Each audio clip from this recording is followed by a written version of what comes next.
Welcome to the Wedding Songs Podcast, featuring newly released songs you need to know and the tried and true classics. Get song ideas from the time guests arrive until the last dance of the reception. And now your host, Matt Campbell, founder of MyWeddingSongs.com.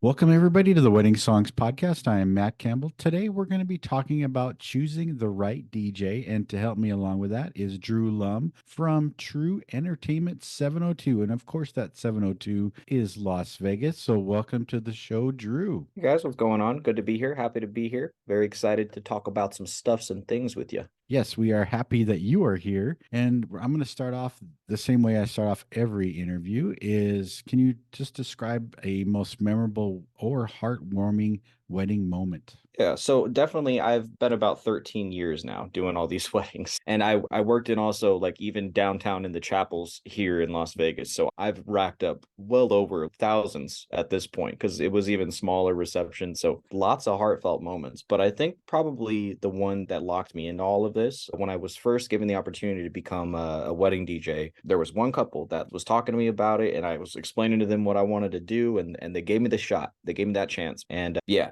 ever since that couple, it was Mr. and Mrs. Perez. They gave me a shot in October of, I don't even know, I think it was 2009 that they gave me this shot to do their wedding. And they were a wonderful couple. They had a wonderful group of people. And even though it was my first time and I was super nervous and I probably made more than a couple of mistakes, they had one of the best experiences of their life. So they told me. And that led into the lifelong passion. So now to create those kinds of experiences for other people to be able to bring their vision to life, but also know that I was such an important part of it, even if I'm in the background the whole time. That feels really nice inside. Creating memories is important. Well, and I think that's one of the benefits of being the DJ that we always hear about, that you have to have the type A personality to command the room, but so much is just the feeling of doing what the couple wants and making their dreams happen. Nothing like it. Yeah. And to follow on that, you do as a DJ, you need to have a lot of command and control. But I've also found that when you are that person that can connect with these crowds and when you can be someone that is a little bit more personable, that somebody wants to come up and ask questions to, they think you work for the venue. They want to ask you where everything's at. Like, I don't know, I'm just the DJ.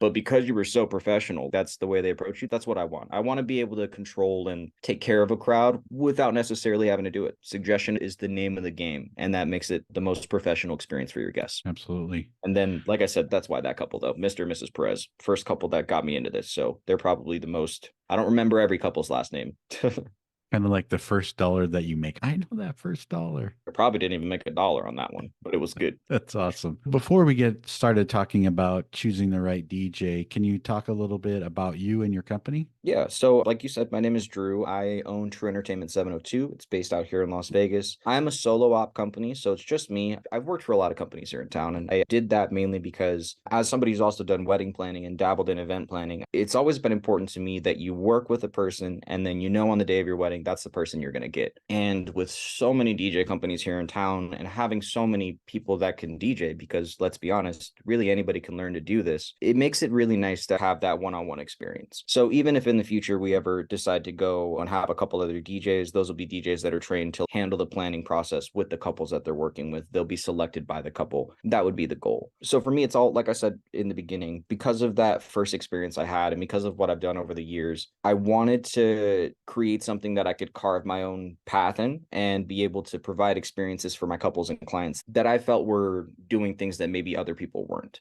Also, I'm not going to lie, to be just a solo op DJ out here in town and everything, I didn't want to have to fall under the veil of another company. For me, it's really important to be able to provide the experience that I want to give and to be able to go above and beyond without having to charge all the time and without having to make people break the bank just because I'm following corporate lead. So another big part of that is just pricing. I love being able to work with my people, create a custom package, build exactly what they need, and then in turn, do a lot for my clients. But I'm also very limited. We only do 100 gigs a year. So if we're lucky enough to be able to work with you for your wedding day, we're very blessed. But also, I only do 100 because the rest of the time is dedicated to my wife and my family. And that was another big part of starting this company. Amazing experiences for the people that I work with, but also a lot of work-home balance to make sure that I can spend time with my daughter. She was just born in September. So a lot of time for that lady. Yeah, congrats. And also, I think there's a lot of power in what you're saying, that only 100 weddings a year, that makes you really give everything you have to those weddings as well. It's not like you're going out 3 times every single weekend. You're able to really help those couples, I think. Definitely. And I also, when I say 100 events a year, I also do one dress a day. So I never try to double book anything within a day. Because I am solo op, it's just a little bit too stressful for me to have to go do a gig early in the morning, pack it all up, run to your wedding, be ready to rock for that. I don't ever want to show up sloppy. So we try to present it as when it's your day, it's your day. And I think that that's really special for people. Just as a side question, then, are you creating the contracts directly with the couples? Or are you signing those with the venues themselves? I actually do both. I have a couple of planners and venues that I work with. I mainly work with planners and then a couple of venue owners, but I do book a lot myself. Being a solo op, it makes it a lot tougher to work with planners just because they'll tend to throw you a lot of bones. And if you're not there to pick them up, they're going to go find someone that will. So that makes it tough. I definitely do a lot of solo booking, but I also am very blessed to have some good friends here in town that have given me a lot of work with good places. Oh, very cool. Let's get started talking about choosing the right DJ. And how do you define the right DJ, quote unquote?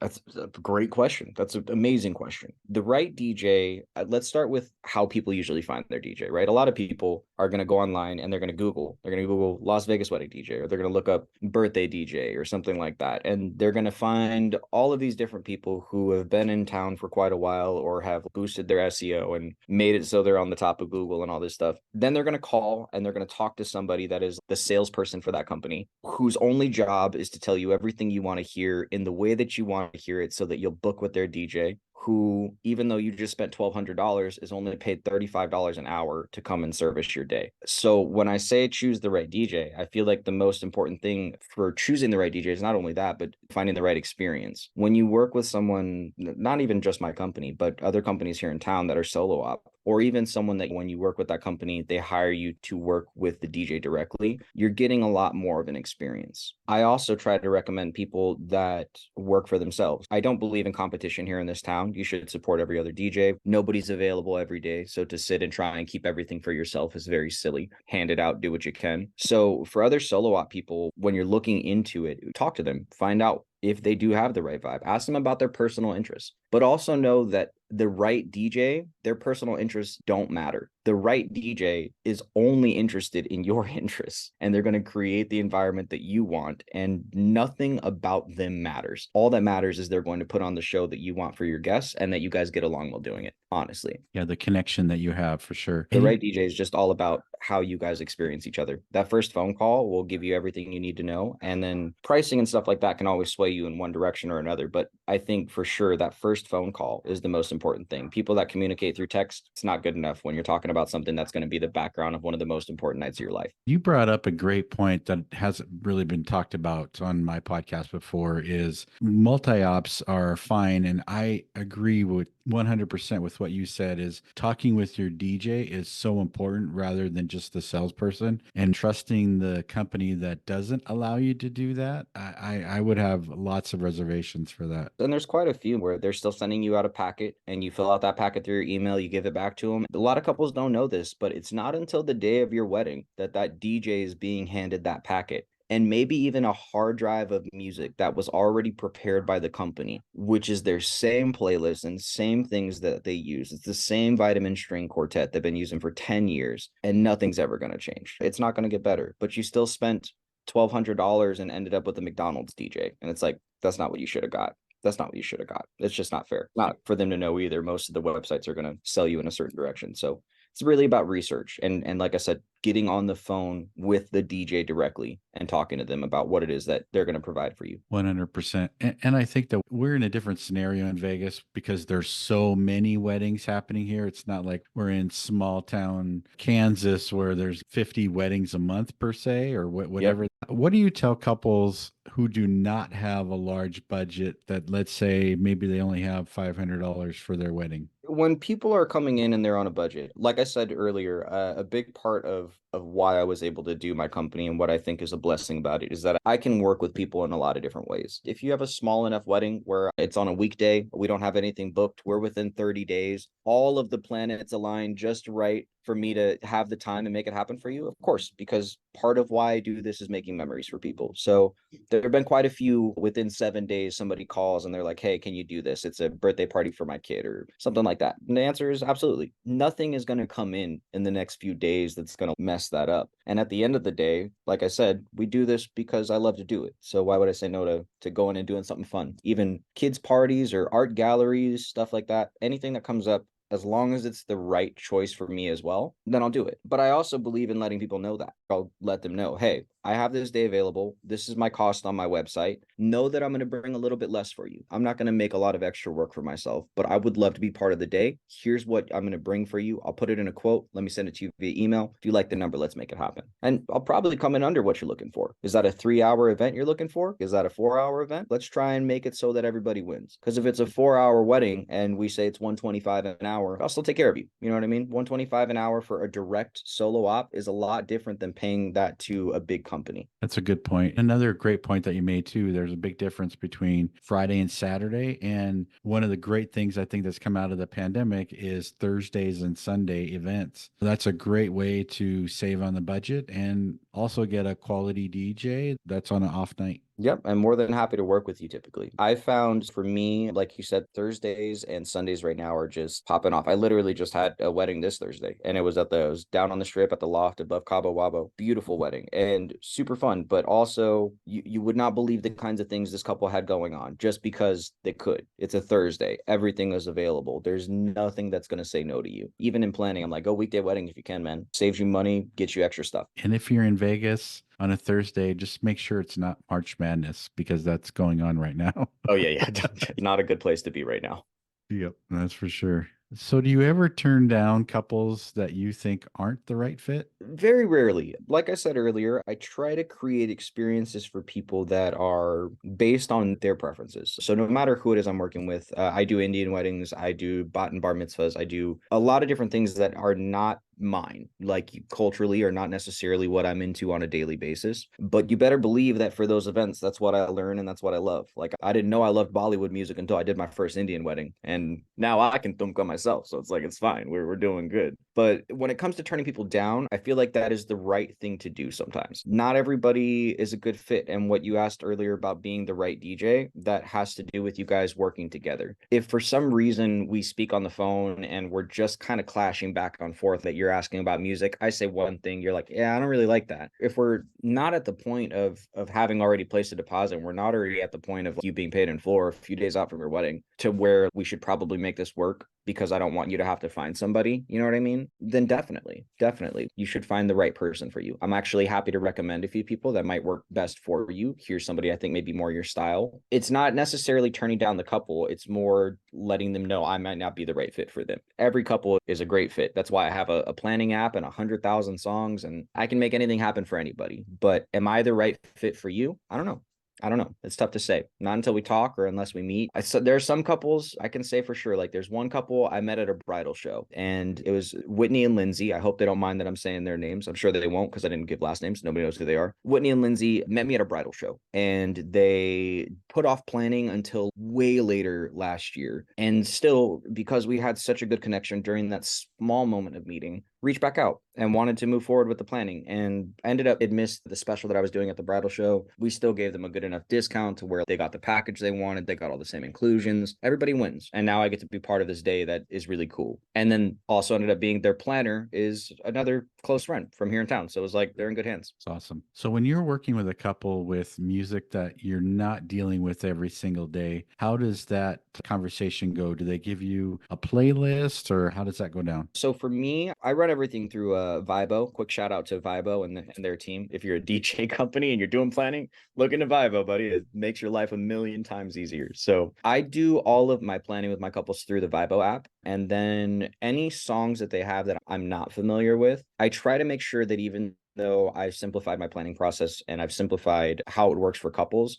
that I still put in a lot of time to building these playlists for the day. So if you give me artists I'm not familiar with, or if you give me a style of music I'm not well versed in, my goal the week before your wedding is to become versed in that music. If you were to say, give me a lot of ska, which And be honest with you right now, right off the, yeah, but see, you're like, yeah, I'm like top of my head. I Mighty can Mighty only Boss Tones. Yeah, I can only tell you a couple. And so, like, I would have to do some research, but I would also let him know, like, it's my job to be your personal Pandora. I'm a real life Pandora. So you plug in your artists and you plug in your songs, and it's my job to create a list of music that you're going to enjoy based off of the few that you've given me. So I allow for up to 30 songs in a cocktail hour, but I try to tell people, put like 5 or 6. Don't overdo it because I want you to let me be a DJ for you. That's a great point. Another thing too is it's not like it's during the dancing time. So you're mentioning ska. It's not like you're going to be playing an hour of ska music. Right, 100%. Yeah, I feel like people forget about that too for stuff like cocktail hour. I also try to remind people, especially couples, I'm like 90% of time, unless you're that one couple that got all their photos done beforehand sometimes, you're not even there. To pick all of your favorite music during cocktail hour it's great because people will know that you like it, but you kind of want to pick your grocery store songs for that, like your stuff that random people are going to hear, maybe sing in the background, not really notice that it's there. Pick a genre that's complementary to your group, but it's just background music and it's not something you have to worry about because you're not even going to hear it. As long as you're not boring guests. Yeah, just don't put them to sleep. You can do that at dinner. Put them to sleep a little bit at dinner, but cocktail hour, keep them moving. Keep them moving. Time for a quick break from the show to let you know about the Wedding Music Letter. Are you struggling to find the wedding songs that match your personality and music style? Are you having a hard time keeping up with the new wedding songs being released? Then subscribe today to the Wedding Music Letter by going to my website, myweddingsongs.com, and clicking on the Join Now button. Every Wednesday, you'll get song ideas to build your wedding playlists. On the last day of the month, you'll get all of the new wedding songs released from the prior month. So subscribe today and join over 7,000 other engaged couples and wedding pros by going to myweddingsongs.com and joining the Wedding Music Letter today. Now back to the show. So how important do you think it is to have synergy between you as the DJ and your clients? 100%. I think it's one of the most important things. For me to give everything I have when I'm giving announcements to a crowd and hype them up for this couple, I really want to know them. I want to be in this moment with them. I want to feel proud of what's happening, and it makes it much easier for me to announce things. People that I just met for the first time, we've never talked about their music, and then I show up to do their day. It's like, I'm going to give you a great experience, but it's going to be so much more scripted. There's no way to do it different at that point because you don't know me. To you, I'm just the DJ. And to me, you're unfortunately at this point just a client. And to even my just a clients, I'm going to take really good care of you and I'm going to do my best. But I can only give you a script because I don't know anything about you. You know what I mean? I did a wedding Saturday, and what became the tagline of the day was "and more dogs," because they're not going to have kids. They're going to have more dogs. And everybody knew that. And we just kept saying it. You kept doing it over and over again. And by the end of the night, instead of clapping, everybody's like, "and more dogs." It was just the best thing ever. Really annoying by the end of the night, but it was good. And then you're playing Who Let the Dogs Out. I missed that opportunity. I missed. Yeah, opportunity lost. They were also like really good friends, so it was like a pleasure to bring the day to life. It was a year and a half in the making for them, so it was really good. Wow. We didn't really start getting into the nitty gritty parts of planning until probably like 6 months out. That's it. So that's another question I want to ask you then. Typically, what I have found is couples plan their wedding music the last 2 weeks before their weddings. Do you find that having your software helps them plan a little bit earlier? So I encourage, once you decide to work with me, and I'm not sure how everybody else does it, but the first step I take with any client is to try and lock in a consultation with them, whether it's in person on Zoom like this or meeting over the phone at minimum. I want to take a chance to talk to them and then customize the app.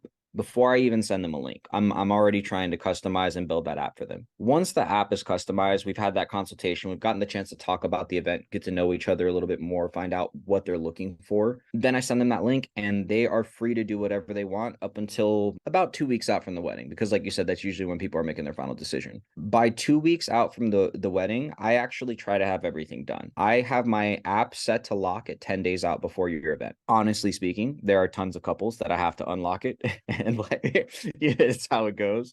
But the 10-day thing really helps out for a lot of people because they feel like they've already got it done. I also think the app being connected to the different platforms that it is, so for instance, it's connected to their Spotify directly on their phone. Any playlist that they built for their wedding, I try to tell people, I'm like, while we're building up to the day of your wedding, add songs into a playlist. Keep on adding songs into that playlist. And then when we get to the actual planning day, when you want to sit down and talk about music, you've got all of this here. It's already built into the system. Just click which ones you want to do.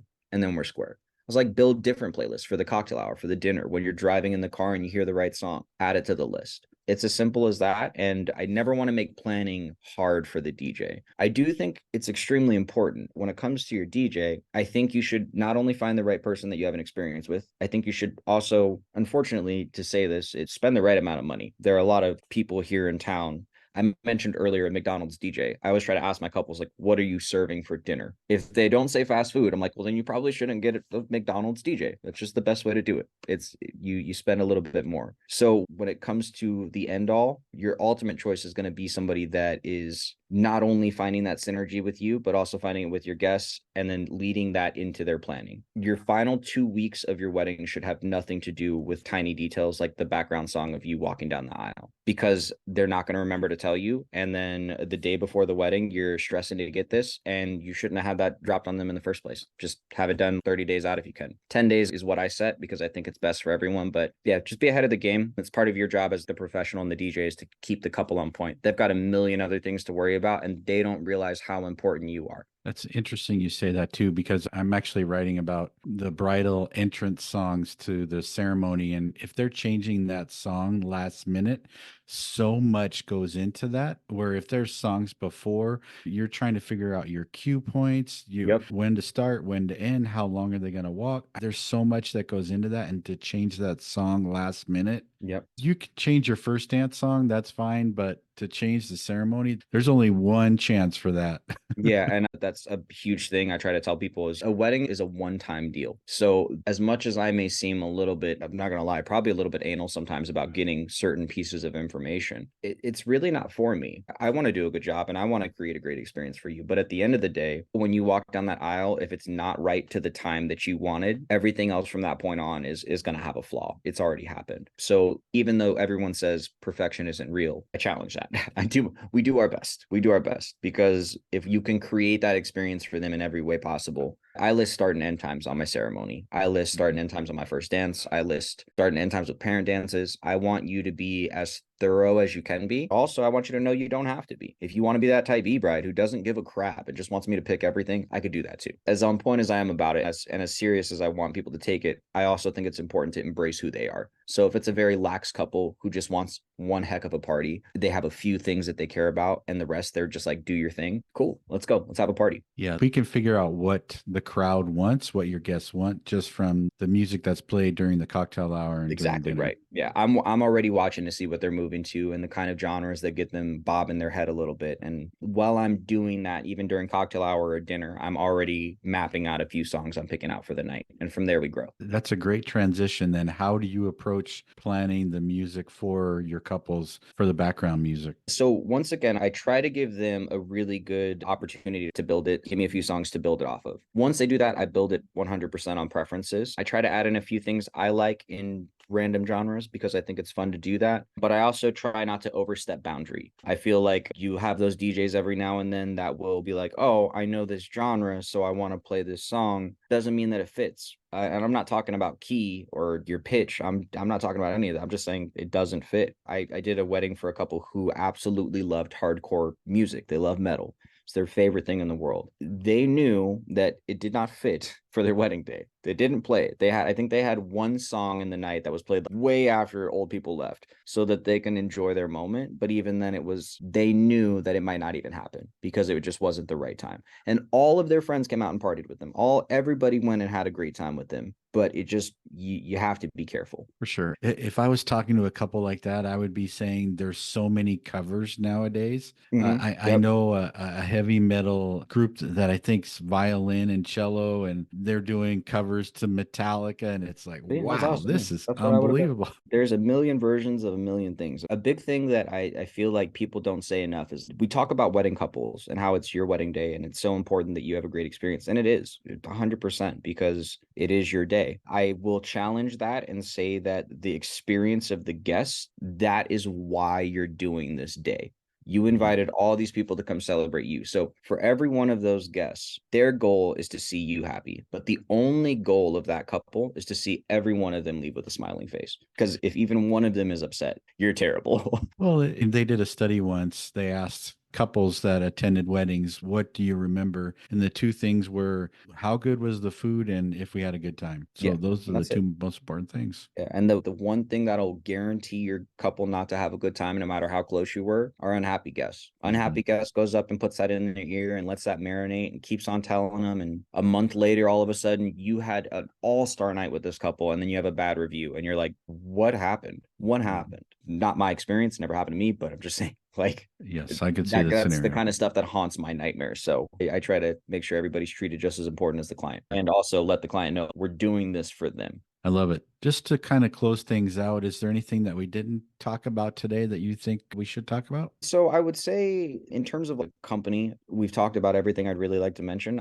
DJs are DJs. I love what we do and I think that we're an awesome group of people, but I also try to put my ego to the side every now and then and remember that anyone, unfortunately nowadays, anyone can go pick up a controller, go on YouTube and learn how to do that. So what I would say is really important outside of not only finding the right DJ for you, find somebody that is also experienced in what they're doing. Don't go find that guy that's just doing his first time. I think it's great because, like I said, my most memorable couple, Mr. and Mrs. Perez, gave me my first shot. But I also know that if I was the DJ I was today, I could have done a much better job for them. And it's a little thing that gets me every time. I like doing a good job for my people. So just know that experience is what gives you that, the ability to take a deep breath, even when things go bad and know there's a fix for it. That comes with experience. And that on your wedding day is irreplaceable. So outside of that, I'd say everything else is great. Awesome. Just going off of that, I was going to say, even if you're just getting started, there's no reason that you can't shadow another DJ or work like you did, work for another DJ company, just carrying the equipment in and out, just helping them just to get that experience of how weddings usually go in your area. Because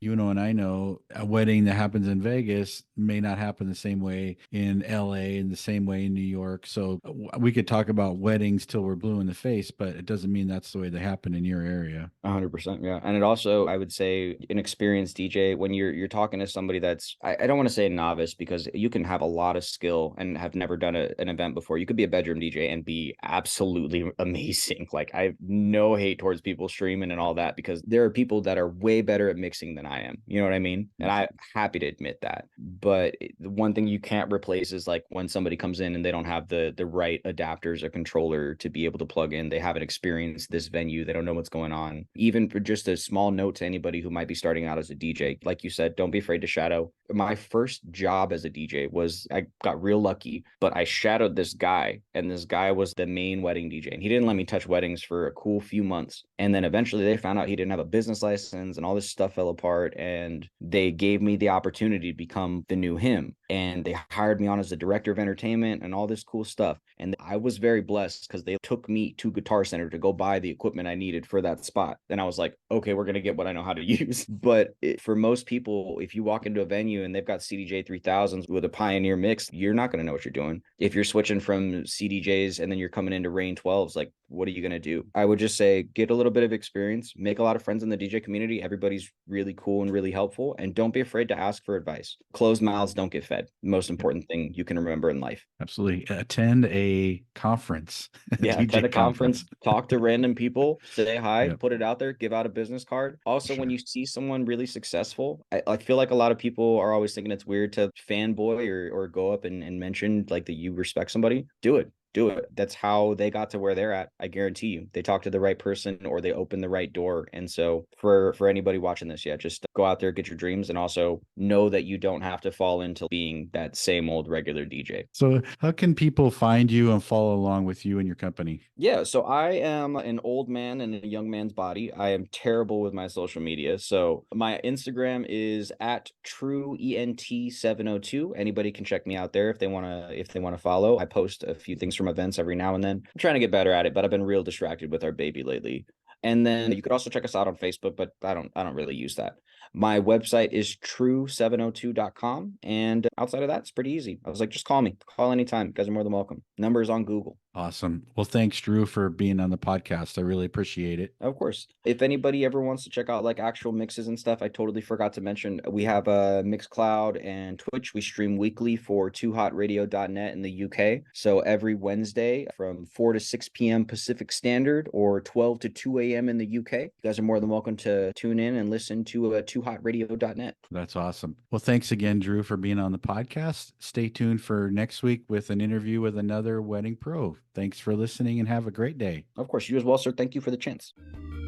Thank you for listening to the Wedding Songs Podcast. Never miss a future episode. Subscribe today to our podcast. Follow us on Facebook at My Wedding Songs and send us a message about playlists you would like covered.